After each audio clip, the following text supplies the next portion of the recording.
Welcome to the Tournament Poker Edge podcast, brought to you by TournamentPokerEdge.com, the only podcast dedicated exclusively to poker tournament strategy. Now here's your host, Clayton Fletcher.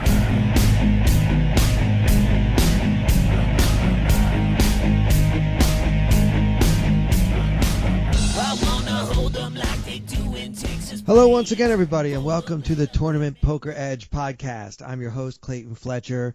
Very, very special episode this week as we are all quarantined in our homes. No one's going anywhere unless they absolutely have to, especially here in New York. And, as I've been saying for weeks now, I've just been here in my apartment listening to my neighbors. And, that's been the entertainment so far. But we are going to have a special guest this week. It's the founder, the original gangster, TPE. You know him and you love him. He's Killingbird, Derek Tenbush. Derek, how are you? What's up, Clayton? I'm doing pretty well, I have to say. And it sounds like you're holding up fairly well, and I'm glad to hear that. Yeah, I've even been playing some online poker, which is, nice. Something that I don't really do a lot, but it's been kind of fun. It's nice to use that part of my brain a little bit. So, yeah. Well, at least it keeps you occupied, too. I was actually just having a conversation with my wife earlier today about the fact, it's tough for us right now, like it is for everybody. Like, you're stuck inside. You can't really go anywhere. The nightlife that I'm used to living is non-existent at the moment. But we at least have, a relatively big home, a backyard. We can just walk right out our front door and walk the dogs. And we were saying, I can't fathom, we used to live in New York City. I'm like, I can't fathom if we had to be in the apartment we lived in New York City back in 93 or whatever it was. I think I would be going much more insane if that were the case. Yeah. I mean, I don't have the smallest apartment in New York, but people that live other places, if they saw my place, they would be like, how do you live in such a small place? But the standards here in the city are way different than they are everywhere else in the world. So, what's considered a big apartment in New York would be absolutely unlivable in a place like North Carolina or whatever. Right. So, but yeah, I mean, I'm surviving, and, I'm just happy that I'm healthy, my family's healthy, pretty much everyone that I'm close to is fine. I know a couple people that have had coronavirus. Actually, my entertainment manager, had it, but he's fine. He was in the hospital for a few days. He's 100% recovered. I also know a couple of comedians who got it, and I'm happy to say they're all fully recovered. So this thing is very serious, and a lot of people aren't so lucky. So, I don't think that being on house arrest, if you will, is the worst possible punishment when there are people out there who are actually suffering. And like you say, Derek, we have something interesting to do. I mean, poker definitely keeps my brain busy and keeps me sharp. So and I've had the good fortune too. I talked about it on past streams, or on past podcasts. I have my Twitch stream too, so that is kind of my social circle right now. Like if I'm feeling a little closed in, I'm like, I'll just jump on Twitch and I can talk to 30 people who I know relatively well. For not having ever met them. We count our blessings certainly every day. We're all healthy. Family's been healthy. My mom, it's interesting because my mom is actually a respiratory therapist in a hospital. So she's kind of, right on the front lines, but she also works in a very small hospital. They've only had 4 cases, and 3 of them basically came in. She intubated them, and then they helicoptered them to a larger hospital. So, she's, even though she is certainly more in the line of fire than me, she's relatively safe. So, we're just kind of, being happy that we're all safe and trying to help out other people where we can. We as a family have really been focusing on trying to buy local products and support local businesses and stuff like that. And as we've talked about before, I work with a distillery where we're actually able to find a way to shift our production over to making hand sanitizer instead of bourbon. So my only times really leaving the house have been to go deliver that to various hospitals and fire departments and police stations and stuff. So that's been my social activity outside of Twitch for the last 4 weeks. I've just been rubbing bourbon on my hands. Is that wrong? Am I doing it wrong? I actually was reading something about that, and it was saying it has to be a certain proof, which bourbon is not. Oh, But the doctor they asked did say it's better than nothing. better than nothing. Okay, I'll take it. So yeah, you're doing the right thing. But Okay. just make sure you drink a little too while you're at it. Yeah, of course. That goes without saying. So it's a kind of a big day, isn't it? It is, yeah. So tonight at midnight marks the 10-year mark from the minute we turned the switch on at tournamentpokeredge.com. Now we're recording this on Thursday, April 16th. So the flip was switched as it turned the 17th, or is it the 17th to the 18th? As it turned the 17th. Wow. Okay. So yeah, this is a very perfect day for us to be recording, I guess. Yeah, it's pretty cool, and it's funny because the reason I always remember the date is not so much because it's when we launched, as much as it is that basically a year after we launched was Black Friday. Right. So that always just kind of reminds me, okay, it was around the 15th, and then I just kind of have to think about it in my head. I'm like, okay, it was the next day, but it was at midnight, and then it all comes together for me. So, yeah, I had originally had all these great plans of like throwing a big 10-year anniversary party at the World Series of Poker. Even though it would be like a month and a half late or whatever, but it was going to be this like basically the TPE meetup on steroids. But I don't anticipate that being a thing that happens at this point. I mean, I guess you still never know. In fact, it was actually something I was going to ask you because I've asked a few of my other poker friends about the World Series of Poker, and I'm wondering if they announce tomorrow, hey, whatever happens, we're going forward, or our plans, at least as of now, are to go forward with the schedule as it stands. Like, would you even still go?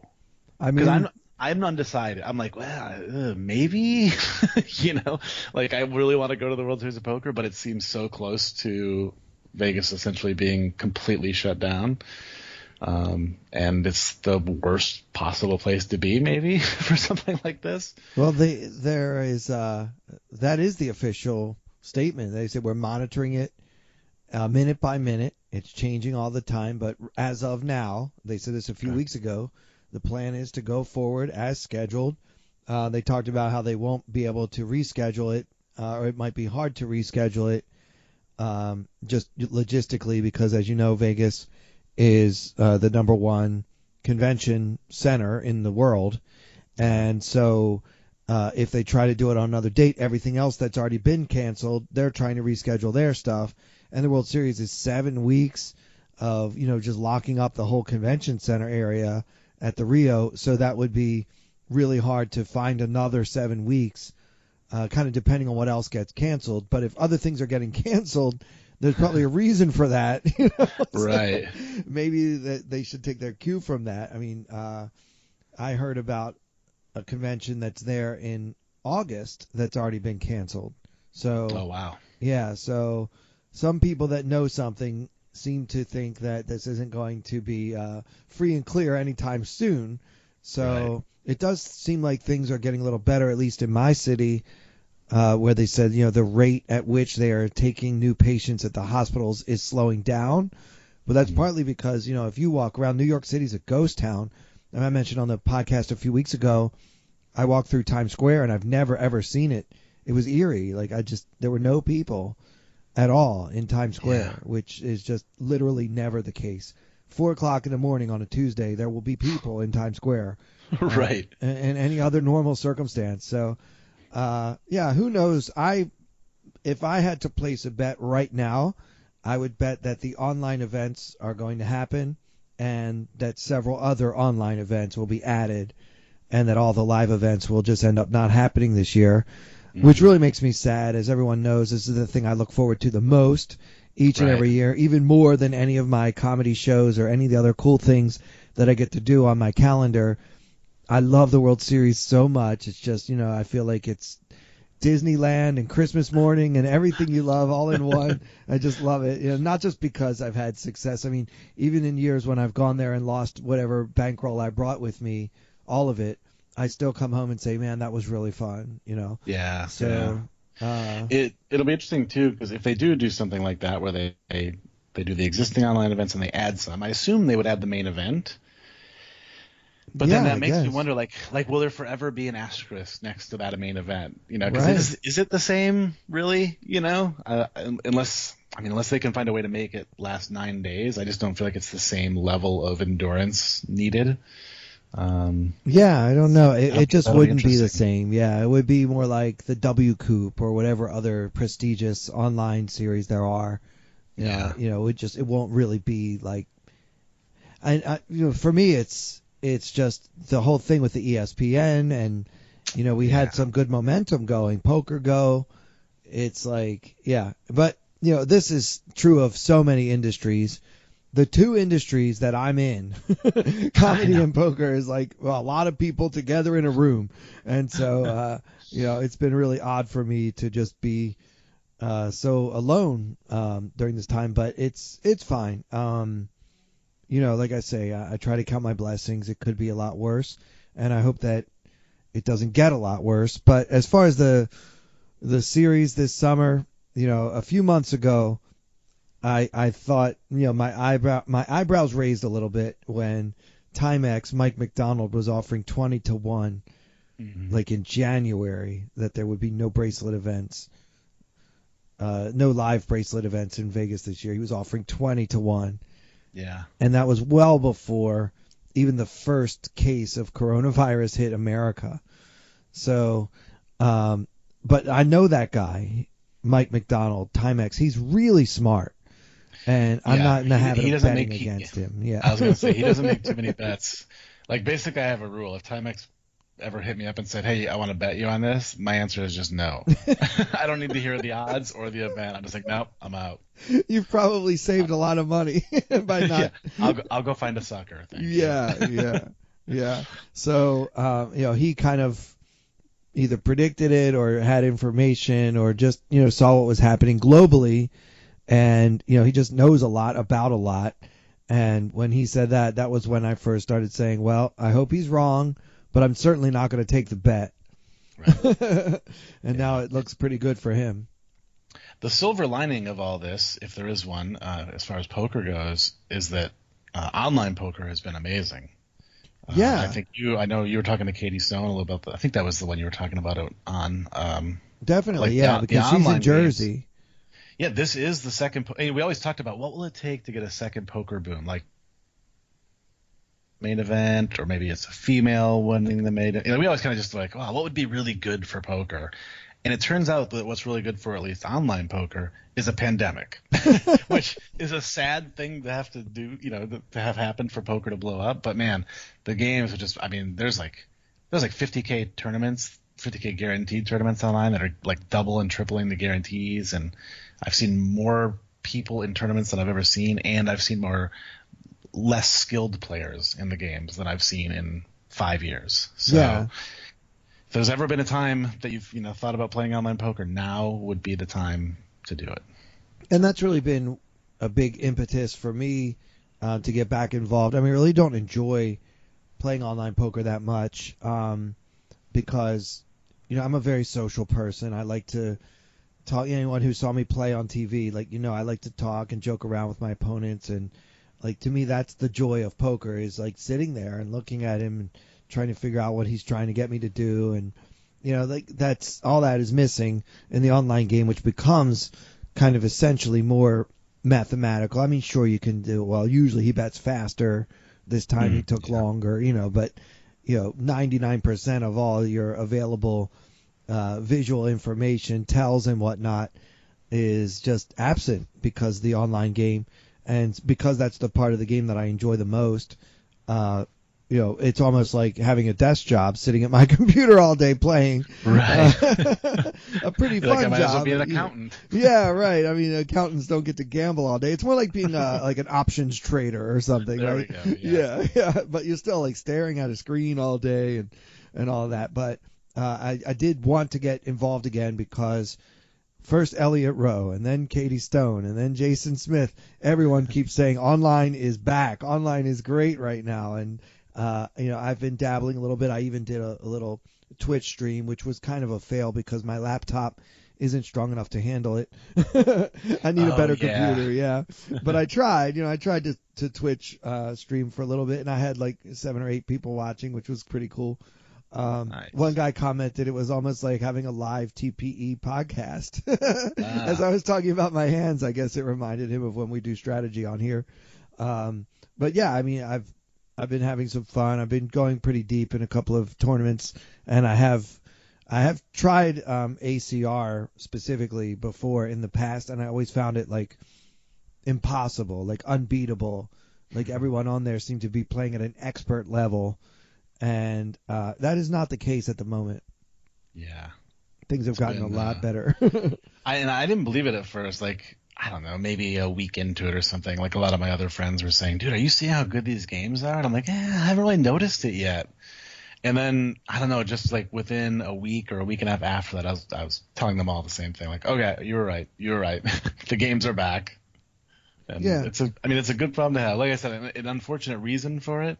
But I mean, at the end of the day, we're poker players. We gotta make our money somehow. So sure. So what can you tell us about ACR? I mean, just kind of generally, can you talk a little bit about ACR and whether you have found it to be a fair game? Is there trouble getting your money? Does the server always crash? Those kind of things. Yeah. So I always preface everything by, like, because I'll have friends hit me up about this on the side too, and I always preface it by saying, look, I'm an ACR stormer. I get compensated to stream their games. Mm-hmm. But I also let people know that I was playing 90% of my volume on ACR before that became the case. And that probably helped you get that job, right? You were already on there, so. Yeah, for sure. So I've always been a fan of the site. They have certainly had their issues, particularly with software and server crash problems.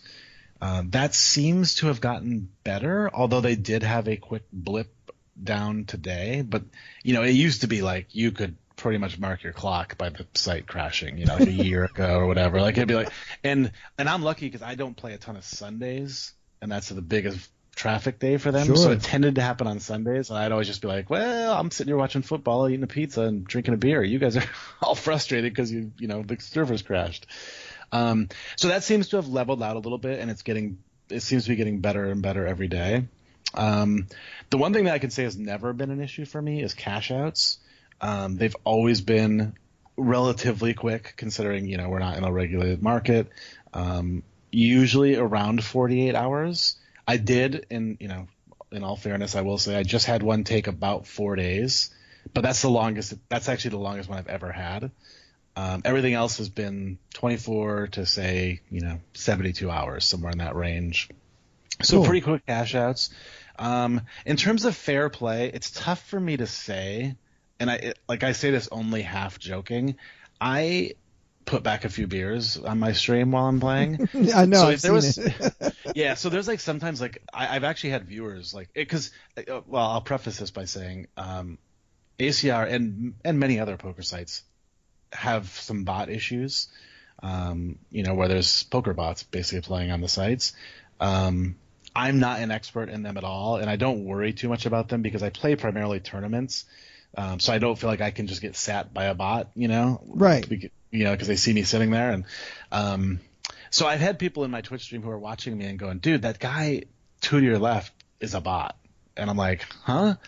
I don't understand. Like, how do you know that?" He's like, "Well, it always times down to the exact halfway mark before he bets, blah blah, and all these other things." And I'm like, "Dude, I would never notice that in a million years."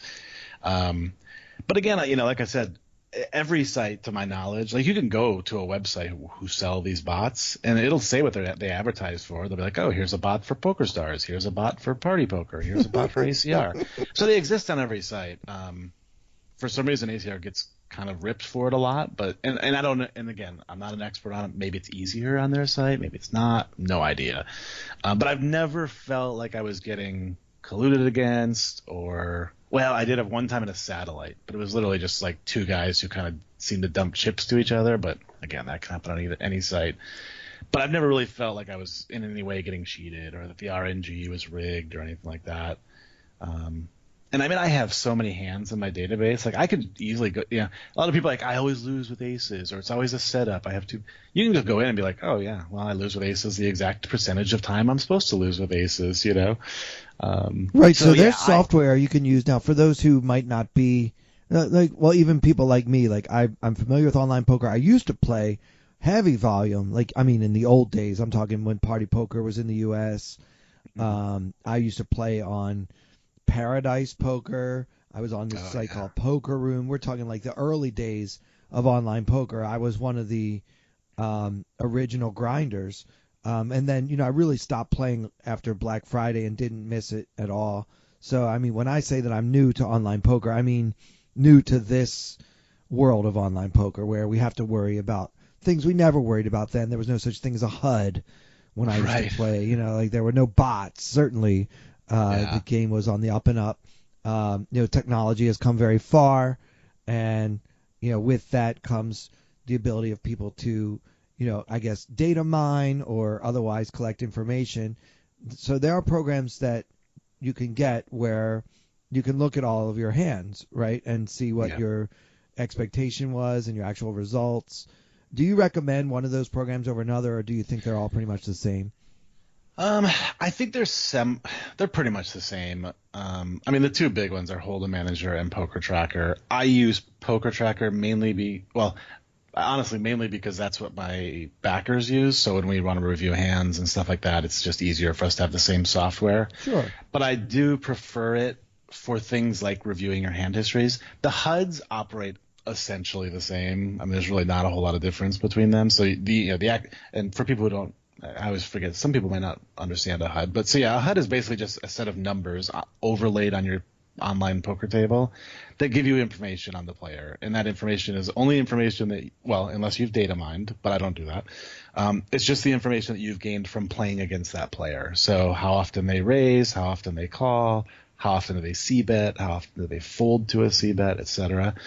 So yeah, the HUDs for both of those two are pretty much the same. It's really just the functionality behind that.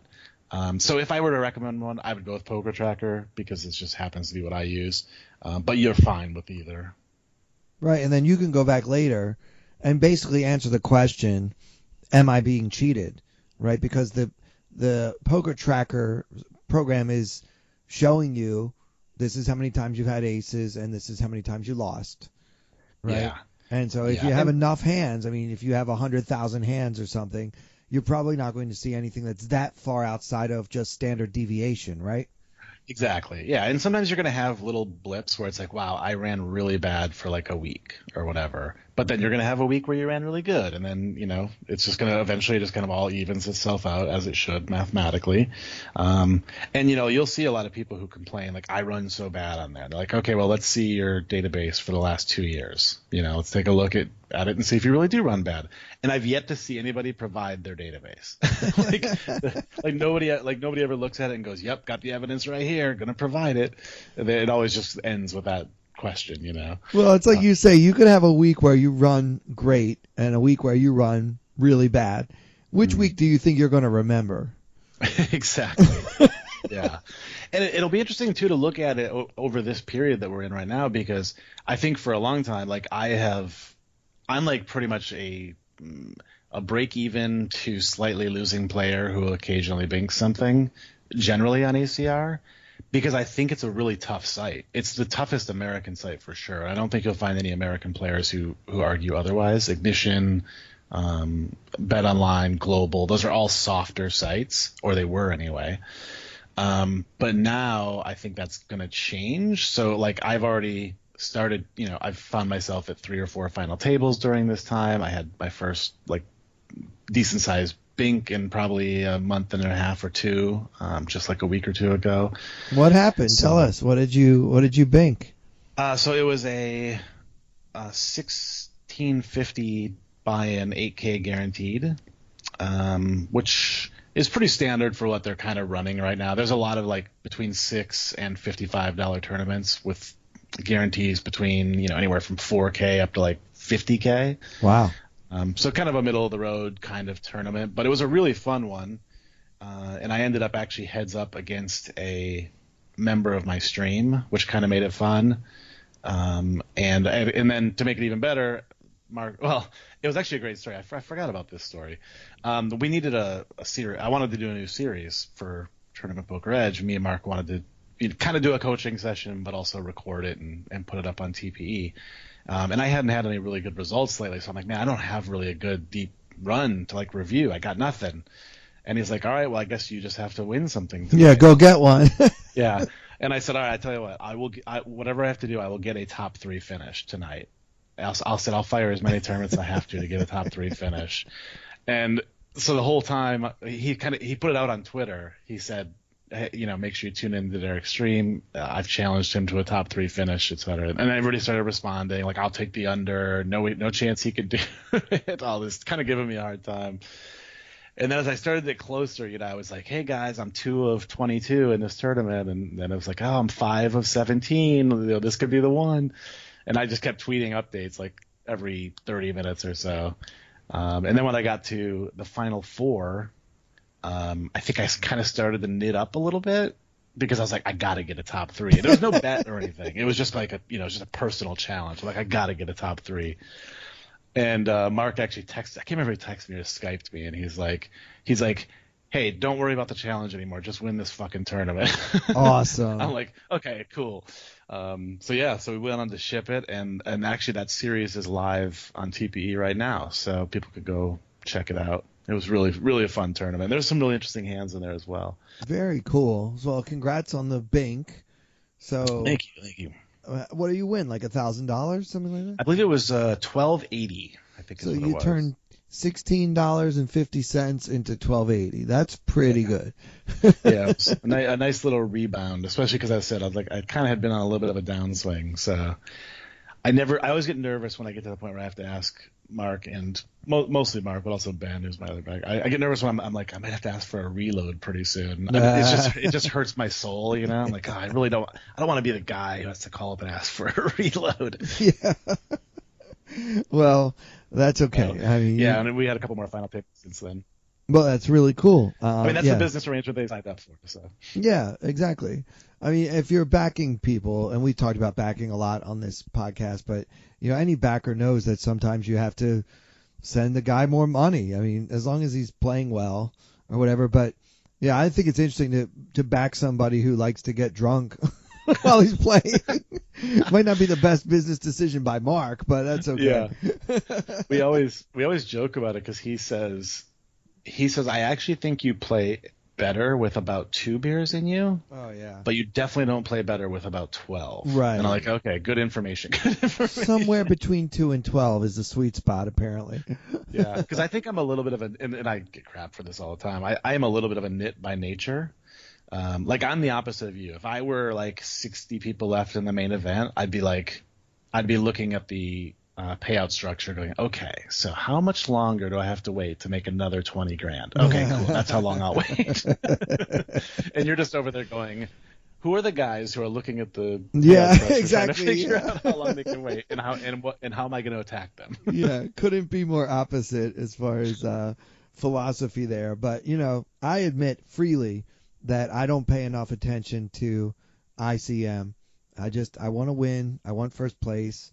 And I'm willing to risk missing out on 20,000 here, 50,000 there to try to win 8 million. And it's just I do that to a fault, and I admit freely that that's something I'm working on, like trying to be a little more cognizant of, there's real money. Like folding is often profitable in tournaments, and you could still try to win the tournament later, So yeah, I'm learning more and more every day about ICM, and that's something that I've gotten better about. But I'm still definitely more towards the all right, who can I exploit? Who's really trying to jump the ladder? So yeah, I think the answer is definitely somewhere in the middle. It's just a matter of finding that middle ground, and of course you need to change gears too. Like that's a lot of it too. It's not that you play in the middle the whole time. Sometimes you go into your mode, sometimes you go into mine, and sometimes you ride down the middle. Yeah, for sure. I'm glad you said that actually, because sometimes people like they kind of see my reputation. I kind of am known as a faster player. a little more aggressive, and I like to put everybody to a test all the time. And just because that's my reputation doesn't mean, I mean, there's no way I could turn a profit playing that way 100% of the time.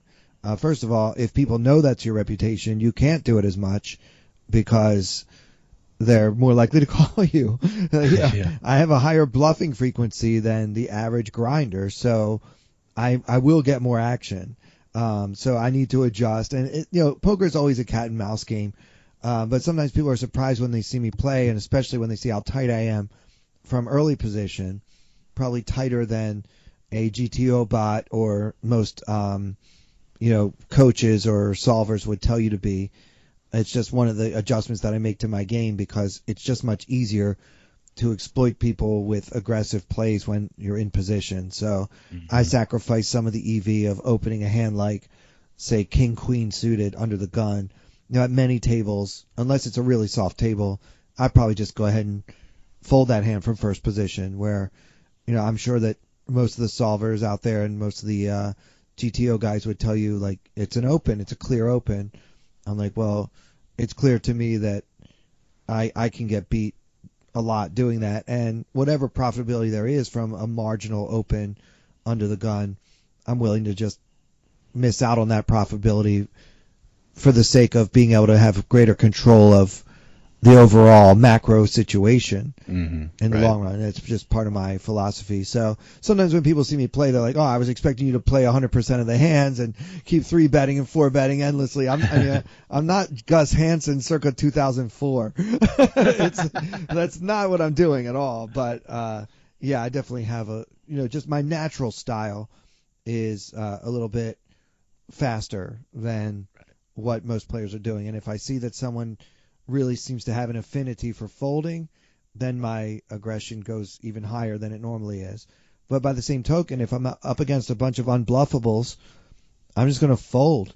Like one of the televised WSOP hands from the main event 2018, I had like 3 incredibly loose players on my immediate left. And I was tighter at that TV table than I would normally be at any World Series of Poker table. Yeah. Just because, have to adjust. What are you going to do? You're going to try to plow your way through these guys who just never fold. That is a recipe for disaster. So try not to do that. But anyway, all this poker talk makes me want to do some poker talk. Do you have a strategy hand for us? I do. Before I get into that, I just did want to throw out one other bit of information. Speaking of 10-year anniversary and speaking of America's Card Room, we are running a private tournament on America's Card Room on Sunday, April 19th, which will be about 2 days after this goes live. So hopefully a bunch of people will have heard it by then. It's up in our forums as well. We've put it out on Twitter and Facebook and stuff. So hopefully we've reached most of you with the information.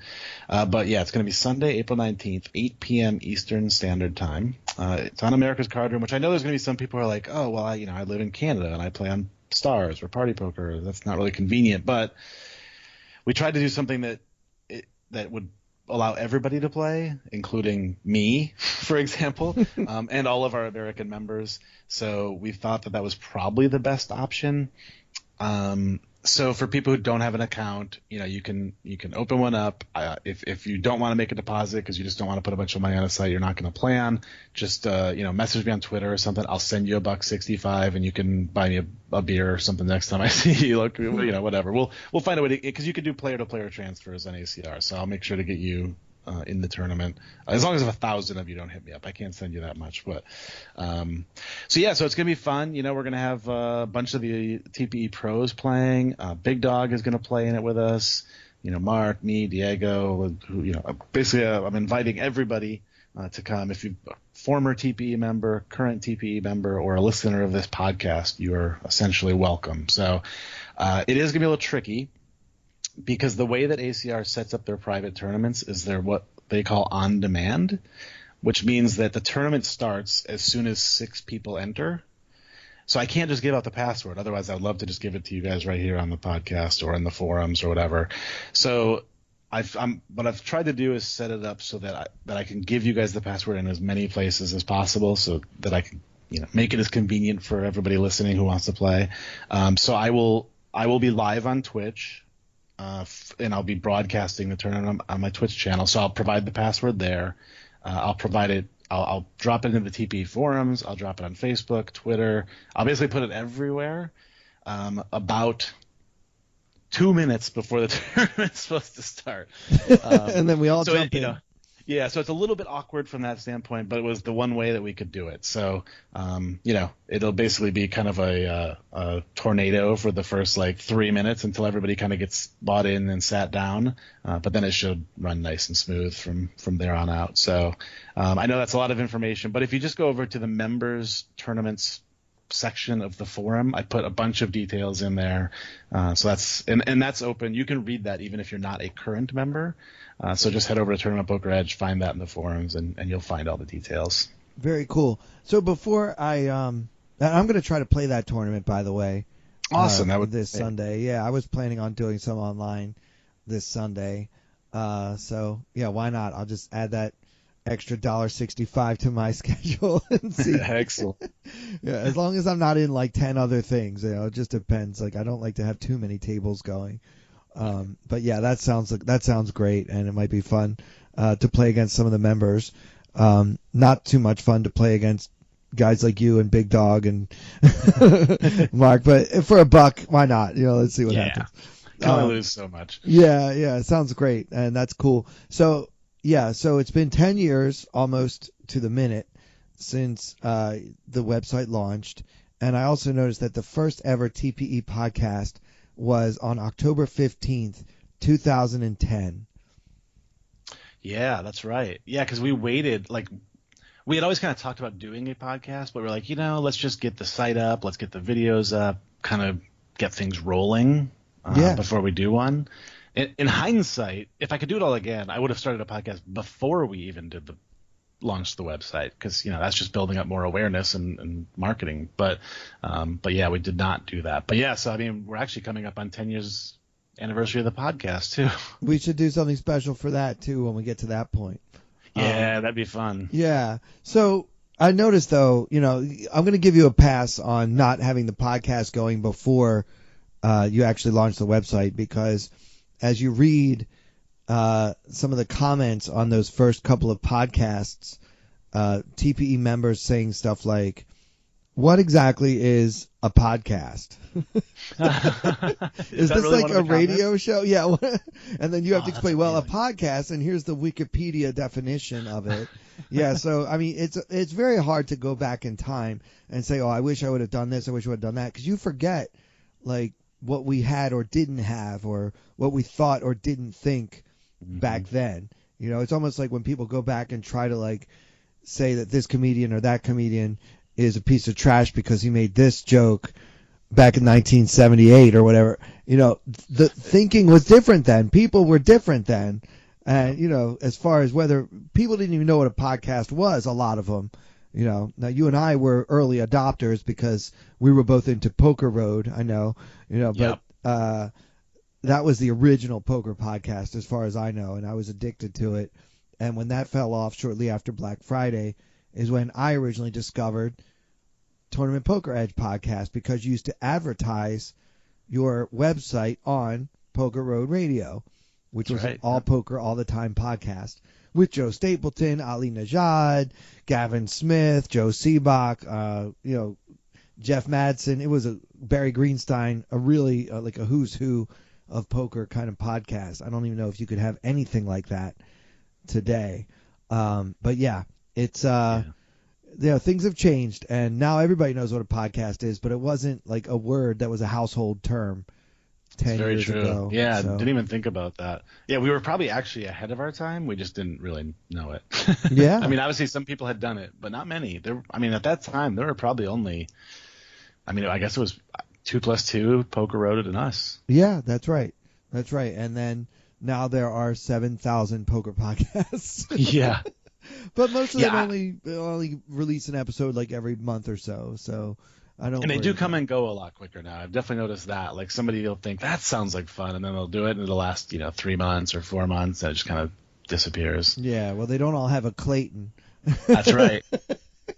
And hey, by the way, I respect those people too for not putting on episodes, because as you know, we went through some nice 3 to 6 month gaps without an episode too. It's not easy. I definitely Like people who throw in the towel, I understand why. And I also have a massive amount of respect for you for like, I think missing an episode maybe since maybe once this all started, or yeah. two at the most. Yeah, and I think it was so. because I had some kind of technical problem the one time that we couldn't do it. Mm-hmm. So yeah, I'm very committed to doing it, and I remember, and the reason why is because I remember 10 years ago listening every week, waiting for it to come out, and then like checking my updated subscriptions on my pod. I didn't have iTunes, but I think I've always used Stitcher since it started. I was like the first Stitcher user ever. Yeah, and so I would just keep refreshing and refreshing. Where is it? And then if there wasn't one, I would just be so disappointed because I couldn't wait to hear.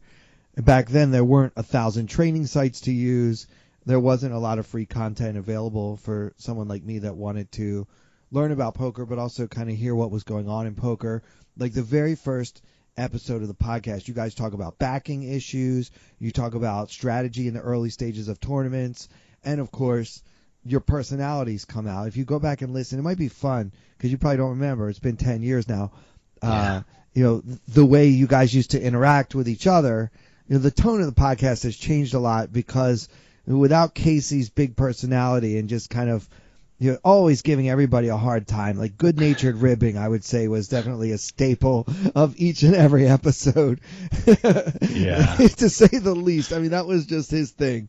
So, we did used to have so much fun on those. It was always a blast. Yeah, it was just and I would get messages from people, and they'd be like, man, like, why is Casey being so mean to you? And I'm like, no, that's not mean. You got to understand, like, the behind-the-scenes, like, way that we treat each other, that's like big brother little brother kind of stuff.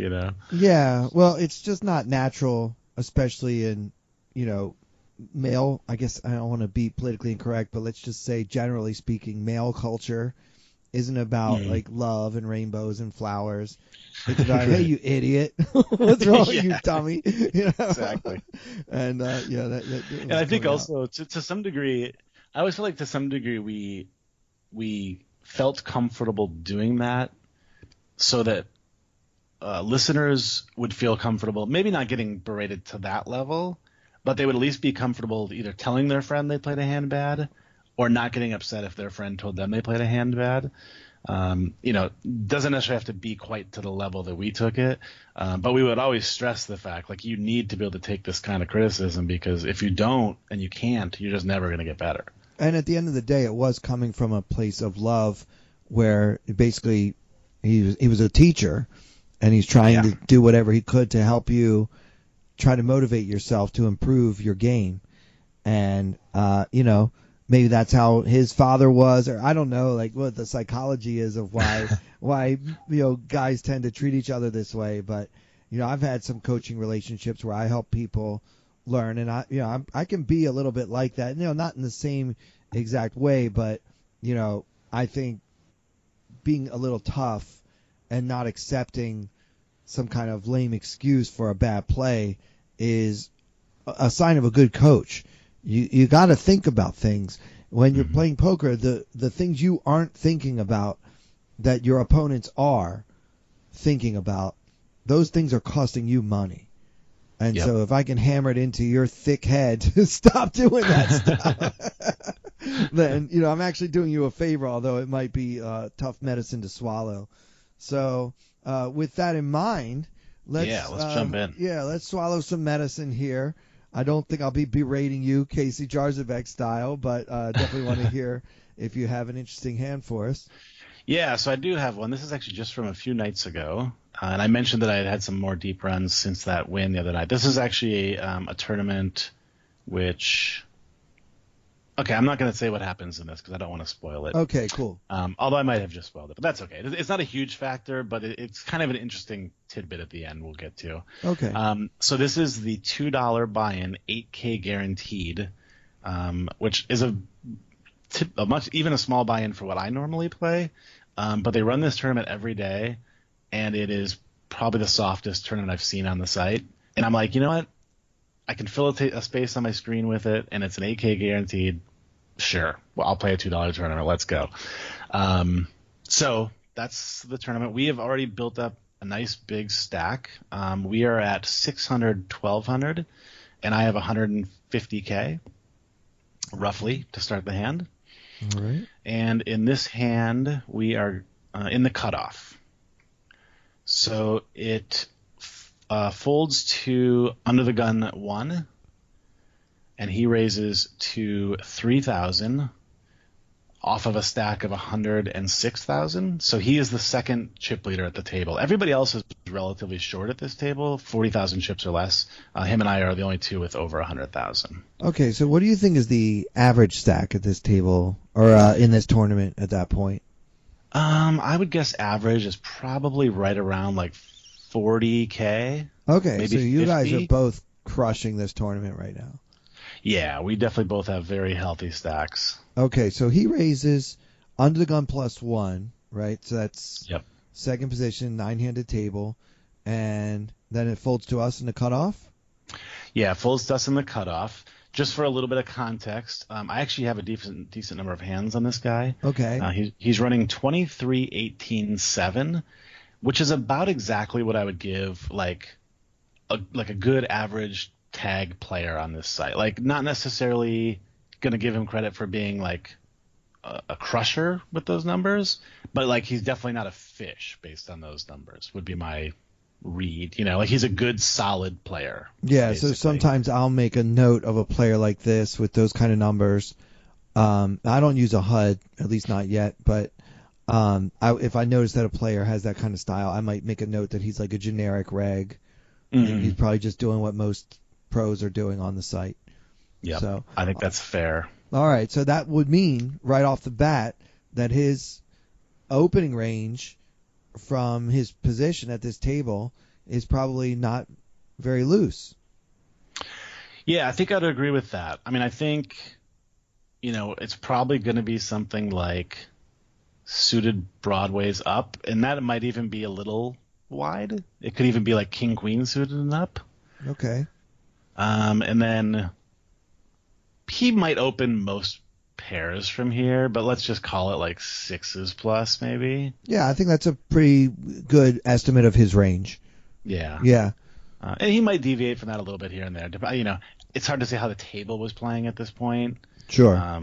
So if it was a super tight table, he might be a little wider. Hard to say. But yeah, I think that's a pretty good range to generally put him on so far. Right. Like guys like him are probably not going to mix in like a 7-5 of hearts. Right. We could put all those like one gap suited connectors and probably most suited connectors below 8-7 out of his range. He probably wouldn't even open 8-7. Where a lot of us will mix that in once in a while. With those numbers, he's probably not playing those hands at all in this position. Yeah, I would agree. There's also a couple of reshove stacks to his left. One guy on 20 bigs and one guy on about 15. So, I think he's going to be a little bit tighter. Yeah, because you hate to open in that situation with a hand that you can't call those shove stacks with. I mean, you hate to do that. Right. You hate to open and then have to fold when it's going to be a pretty good price with a short stack shoving. So you want to have a hand to call them with. So, yeah, I mean, these are kind of all the reasons why I tend to play so tight from early position anyway, for those exact reasons. So, all right. So what do we have? All right, so it folds around us in the cutoff. We have pocket 5s. Okay. Speaking of big dog. Yeah, there he is. Because we're so deep and we would be in position against the original opener, I ain't totally mad at the idea of a 3-bet here. But we do have 3 stacks to our left who, while not necessarily reshove stacks, they would be people we would probably be committed to if we were to 3-bet here. They're basically like 30 big blind stacks.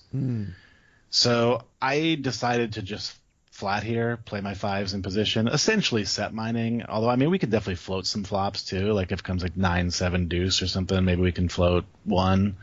But yeah, essentially set mining, especially against a guy with 90 big blinds. If we hit a 5 here and he's got aces or something, we can obviously chip up in a big way. So yeah, I mean, I don't think I like the idea of a 3-bet at all because you will have to fold, or you're just going to be in a horrible spot when one of those like 25, 30 big blind stack shoves. You're like, well, now I have to call because I 3-bet, I kind of priced myself into calling, and then you're just praying for a flip, and sometimes it's going to be much worse. So yeah, I think that because of those stacks and because his range is probably pretty tight to be opening from second position anyway, I think it just makes sense. To and I think most of the hands that we give him as his tightish opening range, he's going to flat our 3-bet. If he has ace jack suited or he has king queen suited or nines, like all those hands he's just going to flat us with. And we're in position, but we're just really just bloating a pot where we still need to hit a 5 to get paid, or to win. Yeah. Now, I mean, you could go a little outside the box with this. I mean, you could 3-bet really big. Like if you make a standard, what I've seen is a standard size 3-bet now. So what does he make it? Let's just put some numbers on it. What does he make it when he opens here?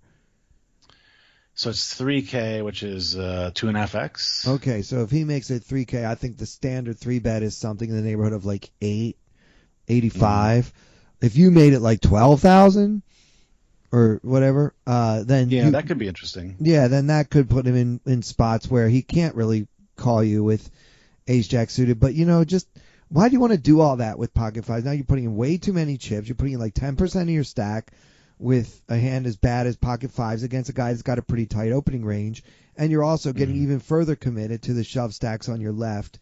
So it's just, there is such a thing as too fancy. I mean, here we should just call and see a flop. Yep, and I think we're also at a table that is, in a low buy-in tournament where we like to think we are better than the average field. So I don't feel like we need to be bloating pots and trying to play big pots against the second biggest stack at the table when we can just really chip away at all these smaller stacks. Yeah, when you have a skill edge, variance is not your friend. Right. So go ahead and call and see what happens. Yeah, so we call, and the pot is now 89.60, and the flop comes king 5-3, 2 spades. This is a very good flop for us, obviously. Are we heads up here? We are heads up, yes. Everybody else folded. All right. So we obviously like this flop very much. The original raiser leads out for 44.80, which is exactly half pot. Okay, and so you said it's king 5 tray with 2 spades? Correct. Okay, so I guess obviously we're never folding a set. The second nuts is out of the question. So the questions are, should we just call or should we raise? So what bluffs do we have? This is my first question if I'm thinking about raising here. I think we have some bluffs. You could flat with like a 7-6, especially a 7-6 of spades, which now has like a flush draw with a gut shot. You could even bluff raise here with like something like ace 10 with the ace of spades, because you can certainly barrel again on certain turn cards. Even like ace deuce. Yeah. Well, I don't necessarily think that's a big part of my range or my perceived range. He might think it could be from a, or I should say my flatting range pre. He might think it is at a $2 table. So, we could have those kind of hands. We could also just have any flush draw. Right. Queen jack of spades, ace 10 of spades, all that kind of stuff. Yeah. So, I definitely think we can have some bluffs here. Yeah. So therefore, even though it's not the wettest board I've ever seen, because we do have some bluffs, that means we can definitely raise here if we want to. Though the problem with raising here is you're really going to lose him a lot when he doesn't have at least a pair of kings, right? Because we're going to probably scare away queens every pair between 5 and king, basically. Yeah. So that's the downside of with raising. Aces. Right. Yeah. I don't think you're going to lose him when he has ace, king, pocket aces. Those hands, even like a king, queen suited. Like you said, he might have suited broadways. So even king, jack suited, you'll probably call because he needs to have some calls in his range, or else he's way too exploitable. So you can just bluff and print money every time if he bets half the pot on the flop. A lot of players are thinking this way now, which is really different from when I started playing poker. But now players have to think about balancing. So he can't just fold just because you raise. He needs to have some calls in his range. And I think a good set of hands for him to call you with would be maybe like anything with a king or better, obviously, and maybe some other hands that have like the ace of spades, and maybe once in a while with pairs like queens or jacks just to see what you do on the turn. Yep. But I think he could pretty much fold at least tens, nines. He's got to throw those hands away. Yeah. A lot. Agree. So he needs to have some calling hands as well. So the downside of raising is that you're going to lose him a lot. But how bad is that? Right? If we raise him and we lose him because he's only got a pair of jacks and he wants to just throw it away, how much more action were we ever going to get from 2 jacks anyway? Yeah, that's a really good point. I hadn't thought about that. And also, we do have to worry about, let's say he has, I don't know, ace king of hearts. We do have to worry about like another spade rolling off, and then that kills our action some. Maybe not all the time, but somewhat. Yeah, like you bring up a good point. The hands we scare away, we're probably not getting much action from anyway. Right, those hands are going to check fold the turn a lot. Mm-hmm. So our best chance to get money from any of those hands is just to see if he wants to be a little stubborn. Maybe he noticed you bluff or you raising the flop and taking it down in another hand that you forgot because you were drunk an hour ago. Very possible. And maybe he has a note on you that you like to raise the flop. So maybe we can get a little more out of him now, although he's not going to go all the way to the river with worse than like 1 pair of kings, I don't think. Right. So we might as well be optimistic. He does have a pretty tight, value-heavy opening range from second position. So he's certainly going to have ace-king, king-queen, especially king-queen suited in that range, possibly even king-jack suited, pocket aces. These are the hands we're targeting with this raise here. And because we can have some bluffs, and he might get stubborn and put us on a flush draw or some kind of combo draw with a hand like 7-6 suited, we could have those hands as well in our range. So then it makes sense for us to raise now because we can get some action, and we're most importantly not going to get further action from hands that are much worse than 1 pair of kings anyway, right? So that's why we need to build this pot now, and most importantly of all, we got to start trying to build a pot because this is a hand to stack somebody with. Yeah, that's a good point because I don't think if we just call here, it's just not going to set up a turn-sized bet that allows us to get it in on the river. Yeah. So I would make the same raise here as I would with like a flush draw, which is like, what does he bet? 4,400.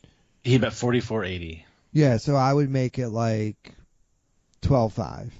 Mm-hmm. Yeah. That's a kind of raise, like about 3 times his bet, a little less, is what I would usually raise with a flush draw. I think I like that. When I originally looked back at this hand before we got on call, I actually was like, yeah, okay, I like my flat here. But for all the reasons we just talked about, I think I'm a fan of putting in a raise here. Okay, so should I imitate Casey now? So yeah. You dummy, what's wrong with you?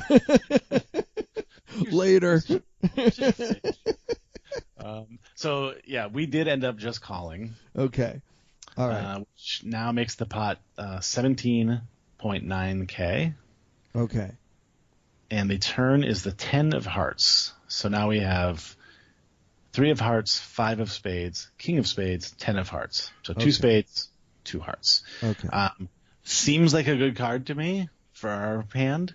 A spade would have been a little bit concerning. A king would have been a really good card, I guess. This card seems super good to me. Yeah, it's basically a brick unless he has pocket tens exactly.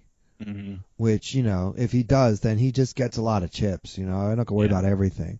So, yeah, I love the 10 of hearts. It's a great card because he might bet again.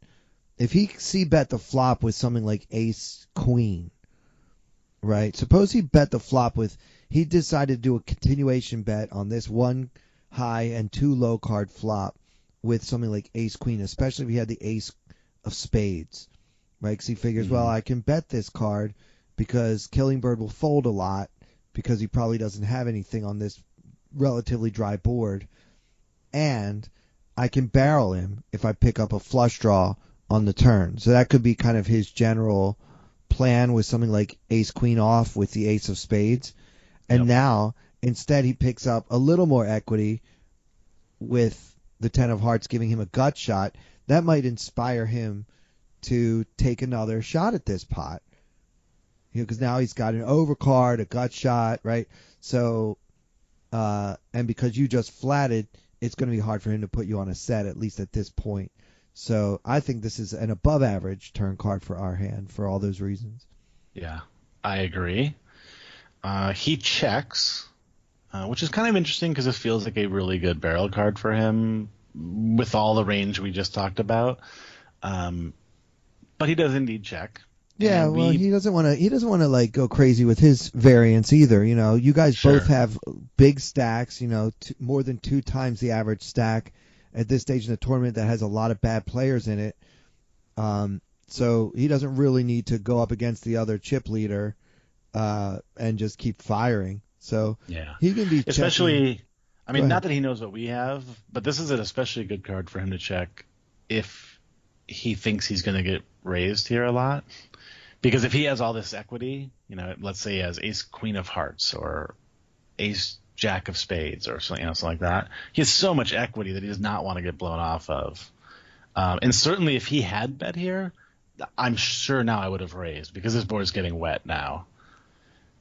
Oh, yeah. So it actually, you know, again, I don't know what he's thinking, but if he has those kind of hands, this is a really good spot for him to just check call. Yeah, and he can probably make more money. Like if you floated him on the flop with something like, I don't know, let's say pocket eights. You know, are you just going to fold eights for one bet on king 5 tray?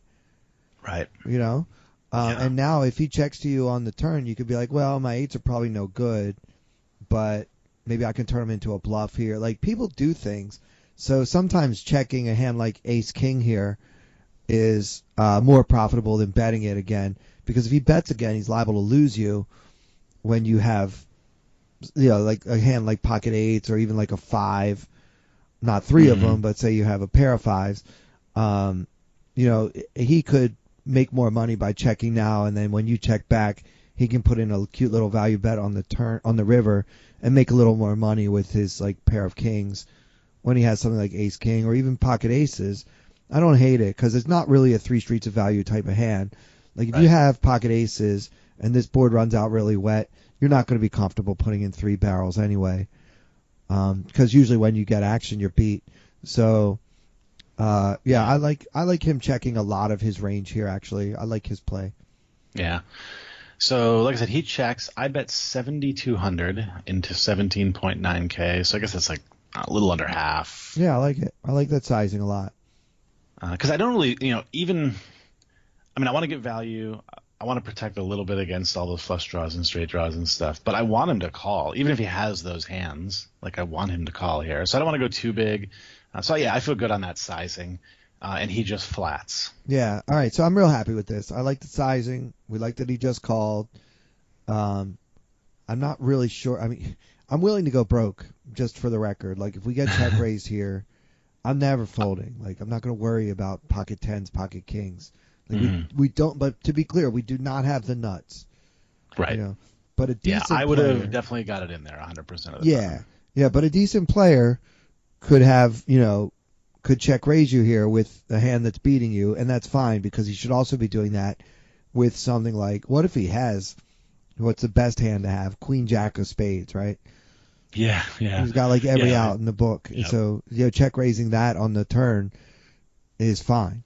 So, although players with this profile, with those numbers you mentioned, usually when they check raise the turn, I'm not too happy with 5. Very true. Yeah. All right. So, but anyway, we don't have to worry about that because he just calls anyway. Yep. And so, we go to the river with 32.3K in the pot, and the river is the ace of hearts. So now we have 3 of hearts, 5 of spades, king of spades, 10 of hearts, ace of hearts. So that, you know, it turns out queen jack of spades or hearts would have been a great hand to have right now, since we just talked about that. Yeah, so the queen jack got there. Yep. Aces got there, if we want to call it that. Yeah. No, we sucked out on aces on the flop, and they just caught up here on the river. So, of all the possible river cards, this one is not my favorite. Because we do have those 2 hands are in our opponent's range here. So now we're getting beat by realistically pocket aces, pocket tens. Although I don't think tens would just check call the turn. I'm not too worried about. I'm more worried about aces and queen jack suited than I am about other sets. I would agree completely. Okay. Kings possibly as played. Yeah, because he has the board locked up, so he's kind of afraid to like lose you. Mm-hmm. So yeah, I mean, I guess some players would play kings this way. But yeah, I would say I agree. It's definitely one of our least, if not our least, favorite cards. But to be clear, guys, you should not play kings this way. If you do flop top set on this board, you just want to bet. You know, I don't think there's much value in check calling the turn because you know you don't want to be slow playing a hand that big. I understand like the fear of losing your opponent, but then at least check raise the turn because you have to make it possible to felt someone set over set. And if you just check call the turn, you have way too many chips behind now. Yeah, and it goes back to kind of like the reverse of what we were talking about earlier. Like if I have something like nines, he's not getting any more value out of me anyway. Or if I have, you know, 6, 7 of spades. Like if the river comes pretty much anything except a hand that makes me the nuts, he's not getting more value from me. So he might as well check raise on the turn to get that value. Right. Yeah, and keep this in mind too, everybody. Like if you bet and then your opponent folds and your first impulse is to say, "Oh, I should have checked." You know, you might be way off about that because it's possible that if you checked, you still weren't going to get any money. Like the cruel reality of poker is it takes two to tango. Like your opponent needs to have a good hand too. It's not enough for you to just flop a set of kings. You need the other guy to have 3 5s. And so if he's in that situation here and he check calls the turn, he's leaving so much money on the table. And that's when you should really be kicking yourself, is when you could have gotten more value by betting or betting bigger, and instead you check trying to be cute and you end up letting the guy off the hook. So, yeah, I mean, I think the mistakes you want to make are bet too often, not check too often. Yeah, 100% agree. All right, cool. So 32.3K in the middle. He checks the ace of hearts on the river. All right. So we mentioned, I think we both agree this is a really bad card for us. But when he checks, I don't see myself ever not betting here. Yeah, I mean, that's just too nitty for me. I mean, like, we're worried about two hands, basically, aces and queen jack suited. So, and I'm not even convinced that he has all the queen jack suited in his range.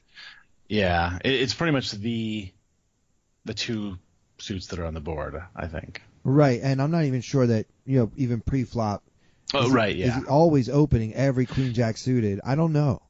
Yeah. With that 18, like you said, his pre-flop or his VPIP is 18. His VPIP is 23, but his pre-flop raise is 18. Okay, so it's 23. So yeah, he might have all the queen jack suited in there. I mean, it depends on how he distributes that 23. I had those two numbers confused. All right, so yeah, 23. He's probably got all the queen jack suited. So, but nonetheless, I feel like it's still a good spot to bet. Right, and does he bet the flop king 5 tray with all the queen jack suited, or only the spades, or only the spades and hearts? I don't think queen jack of clubs is probably just going to check and fold. Yeah, I can say if it was me, I would only bet queen jack of spades, queen jack of hearts on the flop. Yeah, but that doesn't mean other people won't do it differently. But I think that's still a pretty good standard to kind of because that's a reasonable strategy, right? Because you're betting basically a hand with very little equity. Yeah. Now you do only have one opponent, and you do need to c-bet certain hands, but I don't really think you need to always bet every queen jack suited on king 5 tray. I mean, if you don't have a spade in your hand, you don't have hearts in your hand, you can have some give ups. It's okay to have give ups, and a player with these numbers probably has give ups. He's not just going to barrel and barrel and barrel every time. Like that's not a winning strategy. You got to have some give ups, even when you were the pre-flop raiser. So yeah. So we do indeed go ahead and bet. We bet half pot, 16.160K. And the villain jams for 91.5K. Okay, so this is brutal. I mean, we really can't beat anything unless you think he would actually jam here with Ace King. Mm-hmm. And I don't really think he would, because he has to be worried about Ace King has to be worried about sets. Yeah. Right? Yeah, and what's he getting called by if I don't have a set? Great question. Right. Or that I backed my way into a flush or a straight. Right.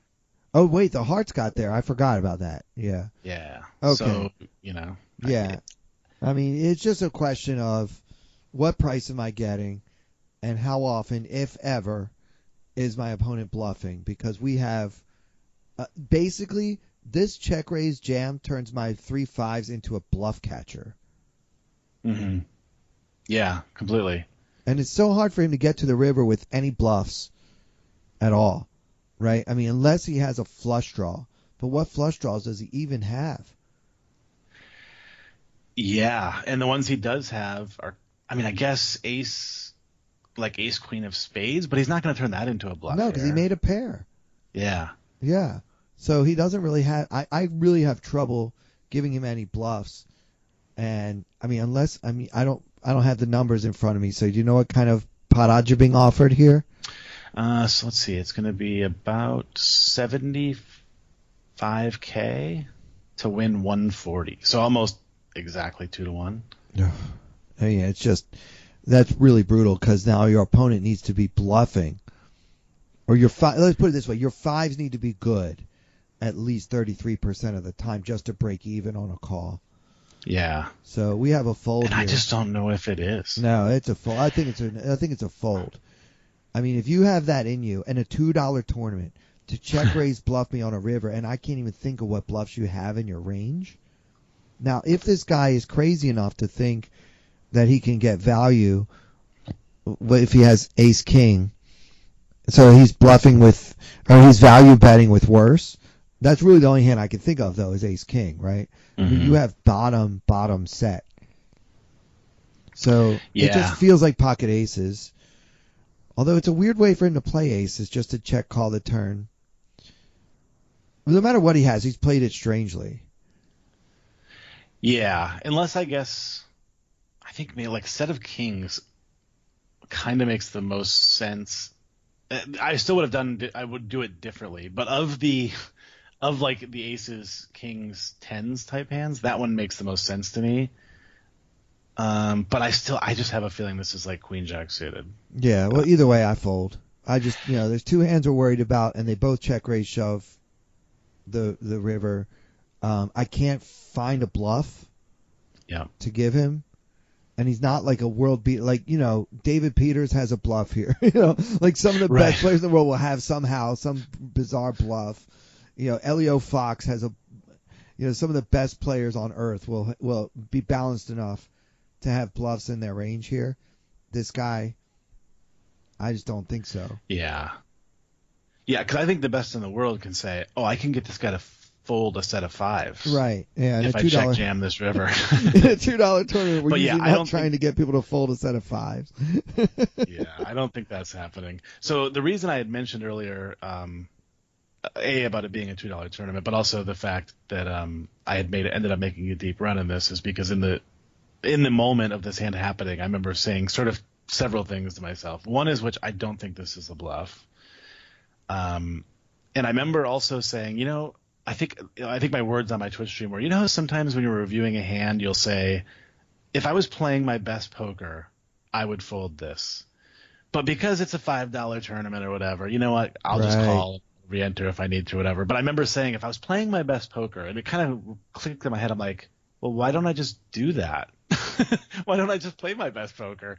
And then on top of that, the fact that even when I fold here, I still have 120K. I have like 3x everybody at the table except the guy we just lost the pot to in a very soft field. So why do I need to lose another 75K here when I can just go back to work and earn back the 30,000 chips that I invested in the pot, Well, you should really pat yourself in the back for finding this fold. I don't think every player can find the fold here. But I think as we talk about it, there's just there's no way fives are good 33% of the time. I don't think Yeah. they're good 2% of the time. I agree. I think literally the only bluff we beat is ace king. Well, if we even think that's a bluff, the only hand I think that we beat is ace king. Yeah. And I don't think he has that, to be honest. No, it just doesn't feel like the right play for him with ace king. I think ace king might go ahead and bet the river. It might even check raise small, but that's even a little dodgy. I think check shoving when you have him covered, I think it's just a terrible play with ace king. And this player profile, you having those numbers and having the observations you made of his style, it just doesn't seem like he's spewy enough to do that without the nuts are close to it and ace king is just too far away. From the nuts. I feel like it's pocket aces played in a strange way or queen jack. Yeah, that queen sounds jack right. suited. Yeah. So good for you folding it, man. That's awesome. So, yeah, we found the fold and we felt pretty good about it. Well, I think if we go back to October 15th, 2010, and we listened to you doing a strategy segment with Casey back then, that Derek is not folding a set of fives here. Nope, not in a million years. So that's one thing that's happened in 10 years. I can remember, honestly, there was a point in my career where I just said, look, I just don't fold sets. Right. It just really just doesn't matter what happens. If I flop a set and they end up beating me, then hey, that's just unlucky. Yeah, it's unlucky, and I can go cry to my friends about how I lost with a set. Can you believe it? Yeah. Yeah. I'm so unlucky. Yeah, I'm so unlucky. Yeah, So I thought that was a fun hand. Yeah, that is a fun hand, and I'm proud of you for laying it down. I do have the usual curiosity about what exactly he had, but you know what? If he's that good to bluff us here, why the hell is he playing a $2 buy-in? Yeah, that's a good point too. And he deserves the chips, but seriously, why? He could just be 20 tabling, and he's like, I play everything. I don't care what the buy-in is, which isn't a bad strat right now. Yeah, I mean, I guess I'm trying to push my limits to how many tables I can have going at once.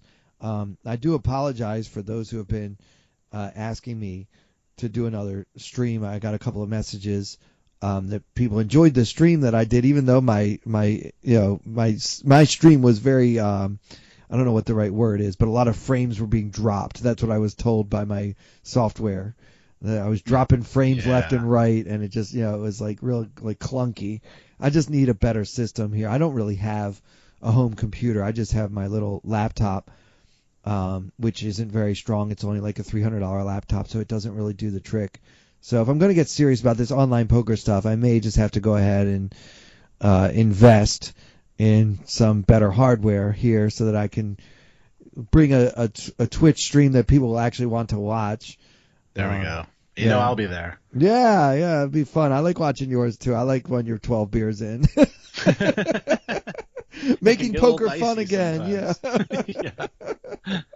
I'm like, doesn't he have to pee? Oh my god.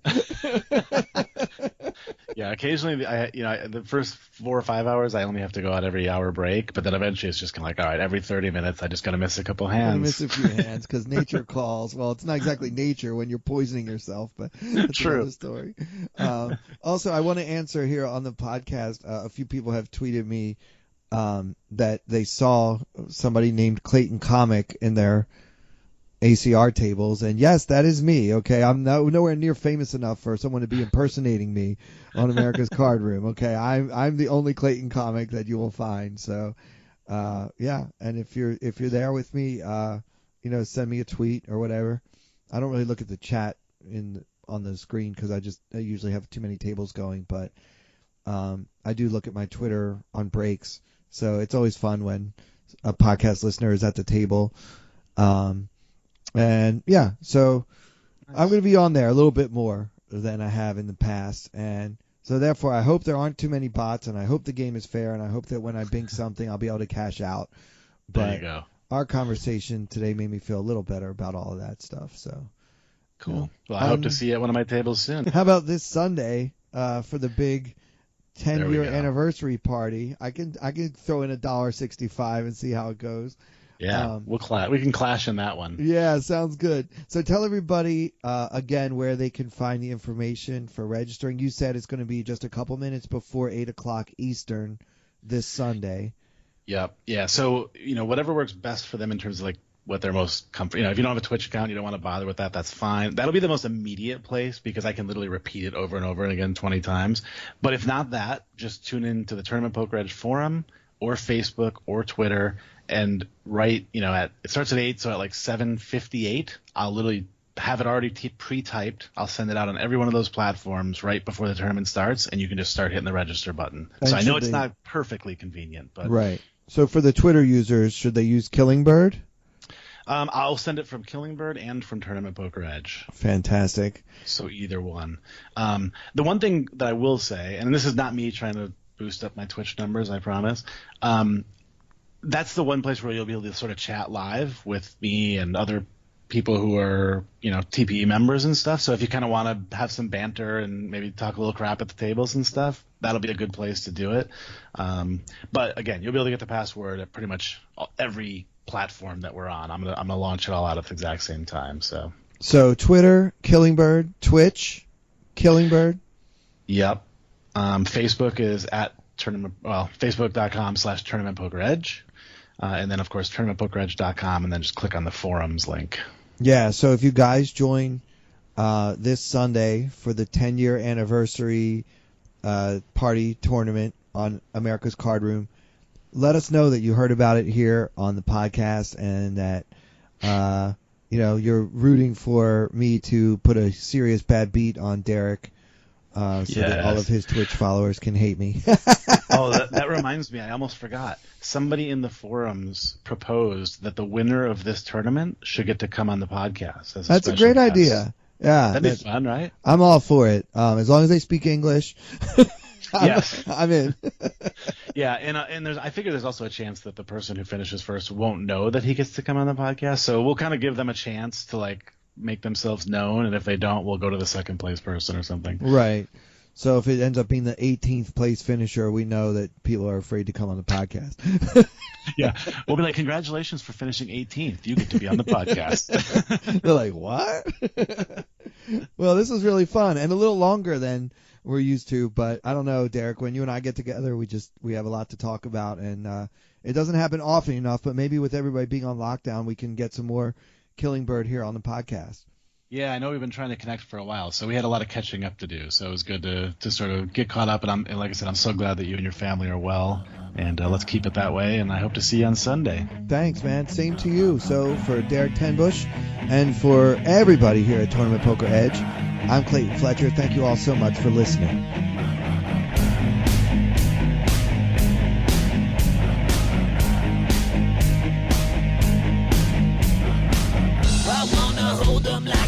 In Texas, please. Fold them, let them hit me, raise it, baby, stay with me. Lock in intuition, play the cards with babes to start. And after she's been hooked, I'll play the one that's on her heart. Oh, whoa, whoa, whoa, whoa. I'll get her heart, show her what I got. Oh, whoa, whoa, whoa, whoa. I'll get her heart, show her what I got. Can't read mine, no she can't read a mile. Poker face, she's got to love nobody. Can't read mine, no she can't read a mile. Poker face, she's got to love nobody. Poker face, poker face. Poker face, poker face. I wanna roll with her, a hard pair we will be. While little gambling is fun when you're with me. I love it. Russian roulette is not the same without a gun. And baby, when it's love, it's not rough, it isn't fun. Oh, whoa, whoa, whoa, whoa. I'll get her heart, show her what I got. Oh, whoa, whoa, whoa, whoa. I'll get her heart, show her what I got. Can't read mine, no she can't read a mile. Poker face, she's got to love nobody. Can't read mine, no she can't read a mile. Poker face,